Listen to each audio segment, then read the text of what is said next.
Secangkir pengharapan untuk mengawali hari ini. Yesus hakim yang adil. Itulah sebabnya, maka dalam segala hal ia harus disamakan dengan saudara-saudaranya, supaya ia menjadi imam besar yang menaruh belas kasihan dan yang setia kepada Allah untuk mendamaikan dosa seluruh bangsa. Ibrani 2 ayat 17. Yesus mengenakan kemanusiaan kepada keilahiannya, agar ia dapat menjangkau umat manusia. Rasul berkata, karena anak-anak itu adalah anak-anak dari darah dan daging, maka ia juga menjadi sama dengan mereka dan mendapat bagian dalam keadaan mereka.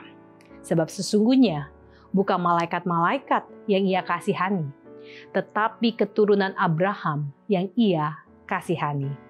Itulah sebabnya, maka dalam segala hal ia harus disamakan dengan saudara-saudaranya, supaya ia menjadi imam besar yang menaruh belas kasihan dan yang setia kepada Allah untuk mendamaikan dosa seluruh bangsa. Sebab oleh karena ia sendiri telah menderita karena pencobaan, maka ia dapat menolong mereka yang dicobai. Yesus adalah satu-satunya yang pernah berjalan di dalam daging, yang mampu menghakimi dengan benar, melihat tindakan-tindakan lahiriah orang-orang mungkin mengutuk dan mencabut apa yang mereka pikir sebagai lalang, tetapi mereka mungkin sangat keliru. Baik pendeta dan orang awam harus menjadi pelajar Alkitab dan memahami bagaimana bertindak sehubungan dengan kesalahan. Mereka tidak bergerak terburu-buru untuk digerakkan oleh prasangka atau keberpihakan, untuk siap dengan hati yang tidak berperasaan, untuk mencabut dan meruntuhkan yang lain.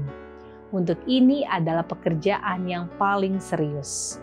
Dalam mengkritik dan mengutuk saudara-saudari mereka, para penuduh melukai dan meremukkan jiwa-jiwa yang telah mati bagi Kristus. Kristus telah membeli mereka dengan darahnya yang berharga. Dan meskipun orang lain menilai dari penampilan luar, mengucapkan kalimat terhadap mereka, penilaian mereka di pengadilan surga lebih menguntungkan daripada penuduh mereka.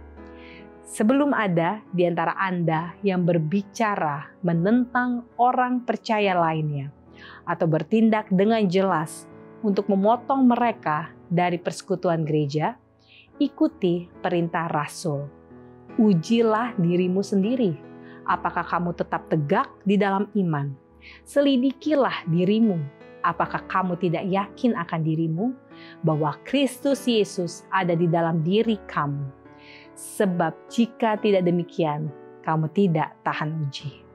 Biarkan mereka yang mau membuang saudara-saudari mereka lihat baik-baik karakter dari pikiran mereka sendiri, motif mereka, dorongan, tujuan, dan perbuatan mereka.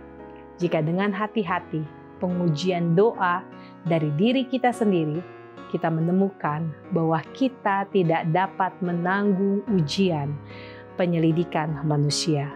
Lalu bagaimana kita akan tahan ujian di mata Allah? Jika kita menetapkan diri sebagai hakim orang lain, sebelum menghakimi orang lain, pekerjaan pertama kita adalah menunggu dan berdoa, melembagakan peperangan melawan kejahatan hati kita sendiri melalui kasih karunia Kristus. Rivian Herald, 3 Januari 1893. Demikianlah renungan kita hari ini. Selalu mulai harimu dengan secangkir pengharapan.